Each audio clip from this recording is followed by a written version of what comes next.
So my name is Antoinette O'Connor. I'm a consultant neurologist here at Tallaght, and I have a particular interest in young onset and genetic dementias, and I'm fortunate to be starting a HRB research program in the area. So today I'm going to talk a little bit about genetic and young onset dementias, and I guess kind of preaching to the converted with everyone who's here, but why is this important, and why is it different from the older onset groups? Well, as we've come across from patient videos, these are people who are often working age. They can have young children. There's a high amount of diagnostic delays, with over 50% of people with atypical and young onset dementias being initially misdiagnosed, as opposed to just under 5% of those with late onset Alzheimer's disease. And then, as was very much captured, I felt at our earlier panel, there's difficulty accessing appropriate support services. So there may be support services in place, but they can often be geared for older onset populations, and there's a need for tailored individualised support, and also tailored individualised supports for atypical presentations, which can occur more commonly in this group. And then there's also this concern about heritability, and Sarah spoke about genetic conditions earlier, and that concern and how that can loom over families. And a young onset diagnosis can not only bring the burden of caring for someone, caring for their children, accepting the diagnosis, but raising the concerns of, have I passed on this risk? What is the risk? And to talk about, that question we have, I have a family history of dementia, what does it mean? I'd just like to share a patient video of a lady, Carol Jennings. So I was fortunate to do a PhD in familial Alzheimer's disease in London, and I wouldn't really have had that opportunity, and that research programme wouldn't exist without Carol Jennings, who's a school teacher from Nottingham, and this is her on the BBC in the early 90s. Oh no, and we have no audio. Hold on 2 seconds. Oh yeah, that would do it. I was doing so well earlier. Carol, if I start with you, when did you first discover that your father had Alzheimer's disease? Well, it was diagnosed in 1982. He started to forget things, and his behaviour seemed slightly strained.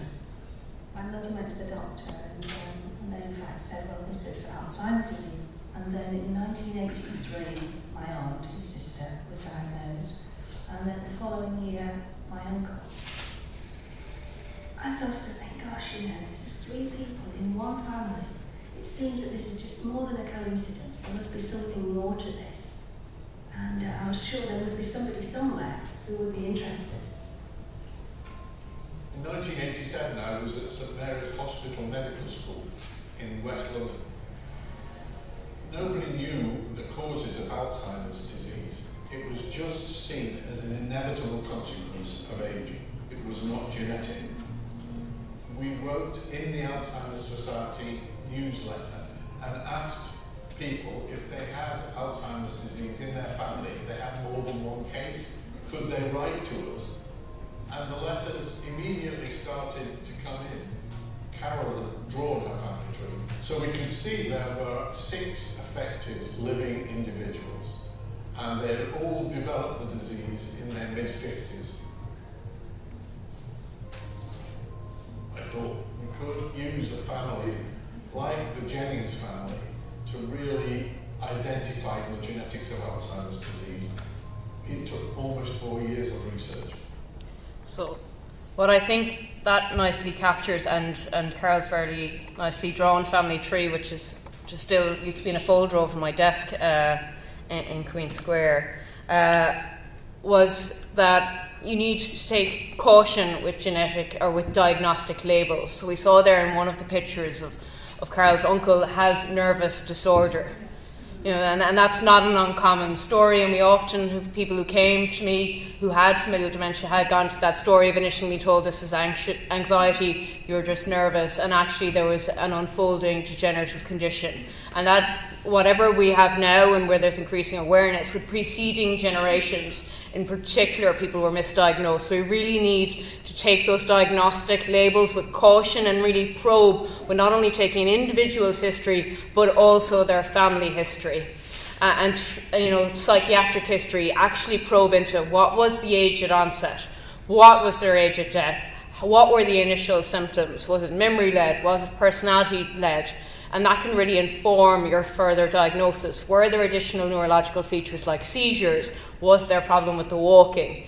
And then the other thing that's really important to do is, often we can just slide into that pattern of, is there a family history of dementia? No, move on. We need to actually just do a 3-generational history, ask about what the parents' age of death are, what they died of, because often you'll find with these family trees, people died at a young age, and we saw that with Sarah's family tree earlier. Those grandparents died at a young age and actually probably didn't live long enough to develop symptoms, and that's why there was no family history. So it's important to get a more comprehensive look when doing a family history. And then there's also the question of why bother, and there's been a lot of nihilism in the field of dementia, and within that there's been nihilism about genetic testing, and we can see from studies in the UK, there's 70% variability in rates of acquisition of genetic diagnosis depending on where you are, and that's because people often felt, why bother? Well, I would say that it's very important to bother. It brings diagnostic certainty, it avoids unnecessary investigations, it informs prognosis, it can lead to changes in treatment, and now more than ever it's important as it can lead to opportunities in research and clinical trials, and there are a number of pre-symptomatic trials ongoing in the field of neurodegenerative diseases. And it also has implications for family members, both from a family planning point of view, for pre-symptomatic testing, and also with the advent of genetic IVF technology with pre-implantation genetic diagnosis, where people can have children without knowing their own status who are free of mutations. So how common is this? That echoes Sean's point from earlier. Is it actually rare? We do know that age is the biggest risk factor for dementia, and that the incidence doubles every 5 years. But that's also true before the age of 65. You can see here 45 to 50, and age standardised incidence of 5 per 100,000, jumping to 10, jumping to 20, and that big jump up in the 60 to 65. And actually then if you look at all comers, that's 160 per 100,000 people. So is it actually that rare? No. And then what do we see? What is the breakdown of young onset cases? Just like older onset cases, the most common is Alzheimer's disease, and then a higher proportion is frontotemporal dementia of up to 30%, and then a breakdown of these other conditions. With Alzheimer's disease, it's important to note that although the majority are those typical amnestic presentations, a third are atypical presentations, and by that I mean visual-led, posterior cortical atrophy, speech-led with logopenic variant, or frontal variants like behavioural and dysexecutive. And they make up a third of cases, as opposed to just 6% of late onset cases. And then there's a broad FTD spectrum, with the most common being behavioural variant. So what is young onset Alzheimer's disease? So it is that arbitrary definition of somebody with an age at onset before 65. And there's probably little difference between somebody who's 64 and 360 days and somebody who's 65 and 1 day. But at group levels, we do know that there are differences. And one of the big differences is diagnostic delays. Those with young onset Alzheimer's disease are more likely to be misdiagnosed, 1 in 2 cases, and they also take longer to receive a diagnosis, up to 4.5 years. They represent still a significant portion of Alzheimer's disease, and up to 15% in some series. The presentations can be somewhat different. There's a higher likelihood of depression, and I said a higher likelihood of non-amnestic symptoms. Now, less than 1% of all Alzheimer's disease is genetic or familial, and still the minority of cases of early onset, so less than 10% are familial, but a higher proportion do carry a heritable risk. So if we look at this nice series, if they looked at a group of early onset versus late onset presentations and look at performance across different cognitive domains, and you can see here in the dark blue a very striking drop in a proportion of those with early onset Alzheimer's disease, and this is probably led by visual-led presentations. There's also more executive dysfunction, and that can be partly driven by groups clustering with an executive-led presentation. And we can see here there's a big spread in language, but there is certainly a group that perform very poorly, and again, processing speed tends to be somewhat slower. And this leads me to this graph here, which I think nicely captures. You have your 65 and older onset, younger onset. Typical Alzheimer's disease accounts for over 90% of those in age of onset over 65 rather, whereas young onset atypical presentations account for 33%. What is somewhat interesting is that atypical presentations tend to be ApoE4 negative, despite ApoE4 being associated with the younger age at onset. ApoE4 carriers do tend to have that typical presentation of medial temporal lobe episodic and topographical memory dysfunction. It is also important to say that not all young onset Alzheimer's disease is atypical. The majority is still typical. So just because it's amnestic doesn't mean it's not Alzheimer's disease. And that will be the majority of what you see, but it is important to be alert to these alternative presentations. And by the same token, atypical phenotypes also occur in the late onset group, and actually, due to the increasing incidence with advancing age, there may in fact be more atypical phenotypes on a group level in the older onset group. So just because somebody's older onset and over 65 doesn't mean that they couldn't have an atypical phenotype. And what are those atypical phenotypes? Well, I'll go into them a little bit more, but there's a visual-led variant, posterior cortical atrophy, speech-led logopenic variant. The frontal variants have recently been split into dysexecutive and behavioural, and cortico-basal, which was discussed earlier. So this is a little case vignette. 55-year-old man with a 3-year history of difficulty reading. He said the letters kept blending together. He initially struggled with night driving, and parallel parking became worse with new scratches on the car. And he's noticed to have increasing difficulty using gadgets and mispositioning items, and struggling to find items in poor contrast areas. He also had made multiple trips to the optician, had at least 6 new pairs of glasses. None of them made any difference. And he very retained insight, retained memory, and in a way this made it all the more troubling as there was high levels of anxiety. And this is a scan, and you can see here the hippocampi are reasonably well preserved, but there's a clear anterior to posterior gradient with lots of space around the sulci, and this is indeed posterior cortical atrophy. This is response for 8 to 13% of young onset Alzheimer's disease. There's core cognitive features, which are visual perceptual difficulties, simultagnosia, dyspraxia, left-right disorientation. In addition, the other parietal features are quite common, so dyscalculia can be common, addressing apraxia can be a feature. Sometimes it can mimic a homonymous visual field defect. Unfortunately, some of these people often be diagnosed as being functional initially because they have perfect eyesight, but yet can't integrate visual stimuli, and that can lead to huge levels of anxiety and contribute to these patients' difficult journeys. We can see here that they have very young ages of onset on average, in the late 50s to early 60s. Typically, posterior cortical atrophy is caused by Alzheimer's disease, but in rapidly progressive cases, it can be caused by CJD, and a small portion of Lewy body disease can also present with this type of presentation. So, why is it important? Well, it's important because there's some very phenotypic specific considerations. There need to be early discussions of discussing driving safety. It's very rarely people by the time they're diagnosed are safe to drive. Occupational daily routines might be severely affected by the progressive visual loss despite insight being preserved. Often patients are eligible for registration as severely sight impaired or legally blind, and that can open access to different services. And there's also a very high risk of falls, as these patients are essentially functionally blind. It's important to have treatment from an occupational therapist experienced in dealing with low vision, as they can assist in identifying compensation strategies, modifying the local environment, and adaptive equipment. There's apps such as the Read Clear app, which has been developed to try and help people with posterior cortical atrophy to read. There's also different things like audiobooks. Some patients have really benefit from those talking watches, so if they don't know the time, they just press the button. And that's where things like the Memory and Technology Research Room can be invaluable for these patients. And then logopenic variant, primary progressive aphasia. I'm going to touch briefly on some language-led presentations because we do see them in the young onset group, but they'll be discussed in more detail by my colleague Lisa. But the logopenic variant does make up 7 to 18% of young onset Alzheimer's disease. if you're trying to differentiate it from other speech-led presentations, it can also have these additional features of a reduced digit span. It's often because of the parietal involvement, limb apraxia, acalculia, and visuospatial dysfunction. Myoclonus can also be a useful indicator, and that isn't seen typically in the other types of primary progressive aphasia. And the atrophy pattern, consistent with what we think of Alzheimer's disease, it's got that temporoparietal, so it's more posterior than the other types of primary progressive aphasia.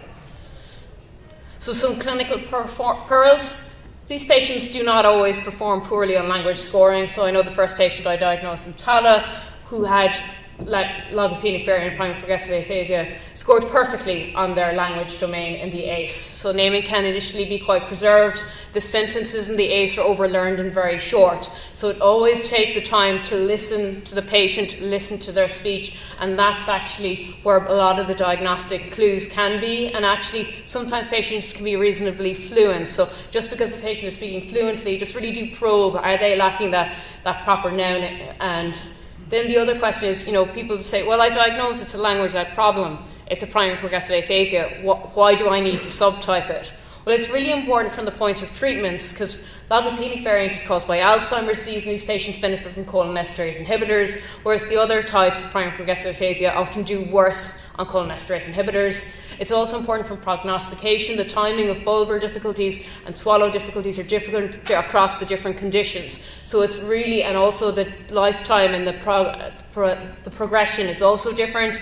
Motor difficulties are more common and different between different subtypes. So really it is important to accurately subtype these patients if at all possible. And that's not even talking about the advent of disease-modifying therapies, which patients with logopenic variant would potentially be eligible for.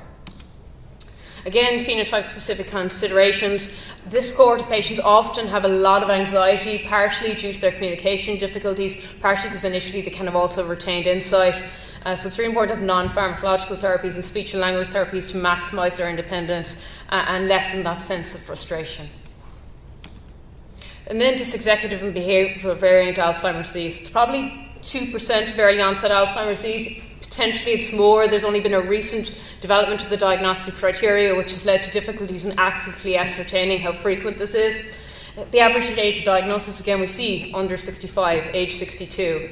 Dysexecutive is probably the far more common one. It's one with prominent early multitasking difficulties in working memory, sex shifting, and behavioural symptoms are rare. If they are, they tend to be later, with the cognitive symptoms being more prominent initially, and unlike behavioural variant frontotemporal dementia, that atrophy extends back into the parietal lobes. The behavioural variant of Alzheimer's disease can mimic behavioural variant FTD, but kind of a clinical pearl is the emotional insight and lack of empathy is very much more characterised by behavioural variant FTD. That empathy tends to be more preserved if there's an underlying Alzheimer's disease pathology, although obviously biomarkers, and Professor Kennelly will discuss that, are the ideal way of differentiating between the two pathologies.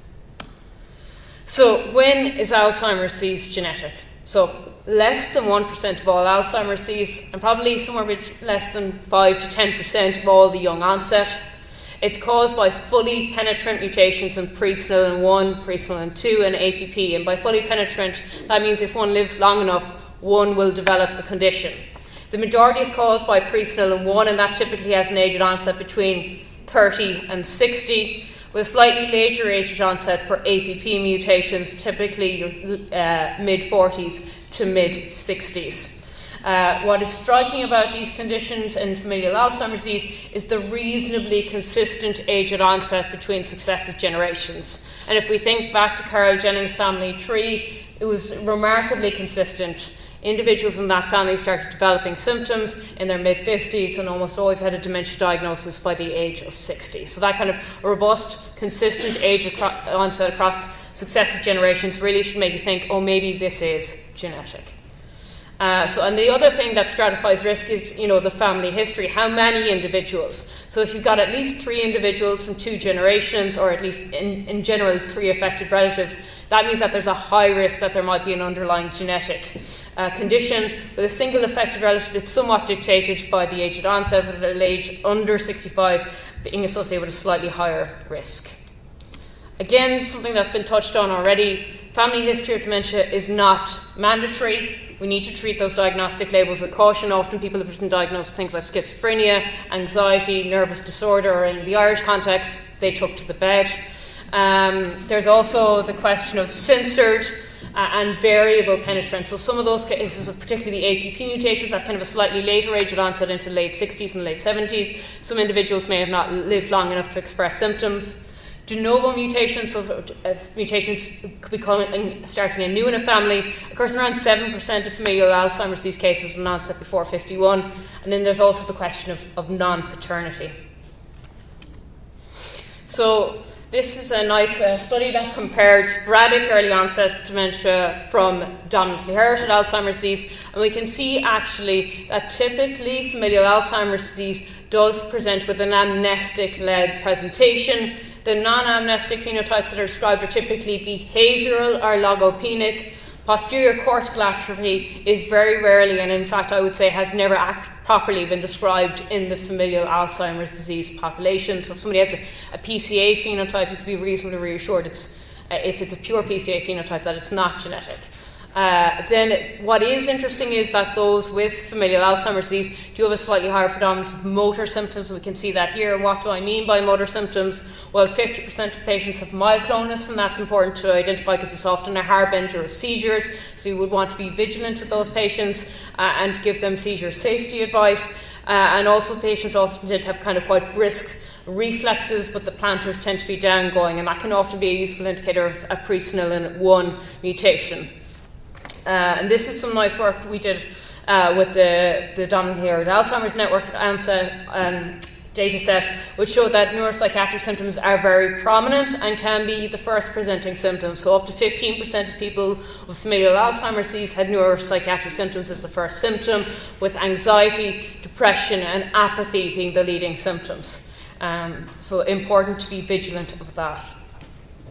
So who to refer for genetic testing, and I'm setting up a kind of genetically cohorted clinic here at Tallaght, so if there is anyone you think maybe genetic would like to discuss genetic testing, would be very happy to receive any referrals. But individuals with symptom onset before the age of 60, it should be considered, particularly if there's a strong family history, so a Goldman score of 1 to 2, so we're talking about 3 affected relatives. And then a case-by-case approach if there's a less clear family history or those with an onset between 60 and 65.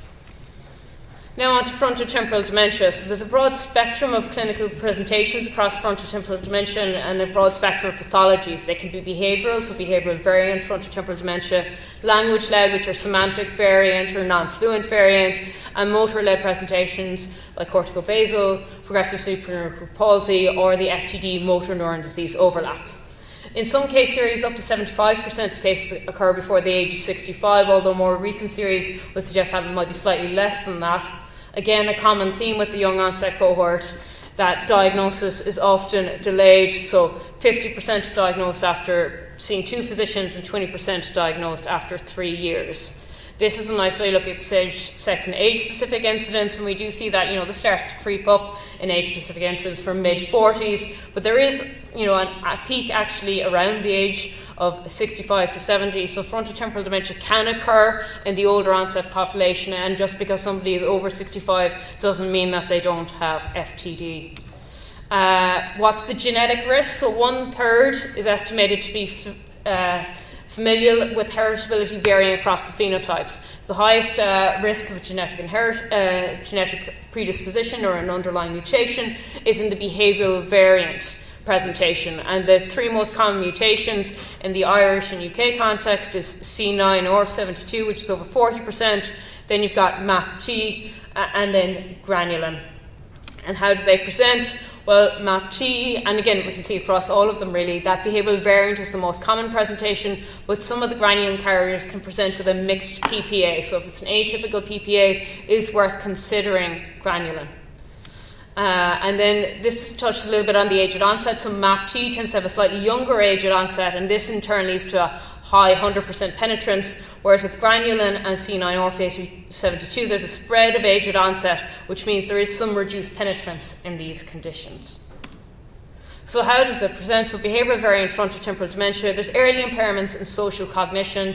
Big thing with trying to differentiate from primary psychiatric disorders, it's progressive and not episodic.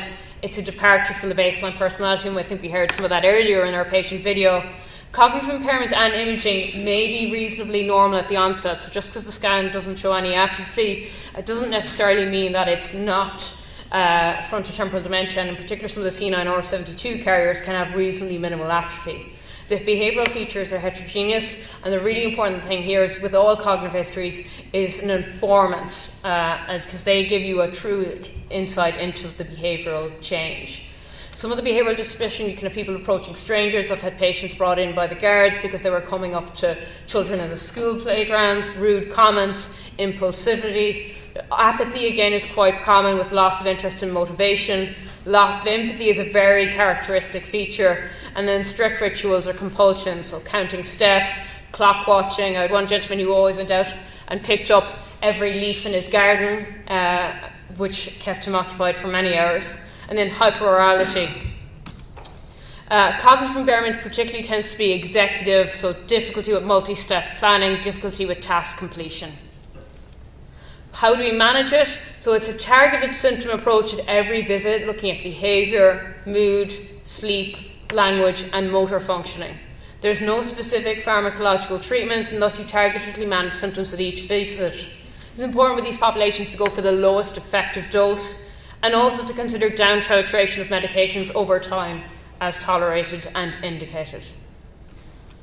So semantic variant, so I kind of going to just do a few clinical pearls on this. So basically it's very rarely genetic, it's caused by TDP43C, so rarely genetic. The other rule is there's always devastating atrophy, so if you have somebody with semantic dementia with a normal scan, they have been misdiagnosed, and it tends to be more slowly progressive with a longer disease duration than the other primary progressive aphasias.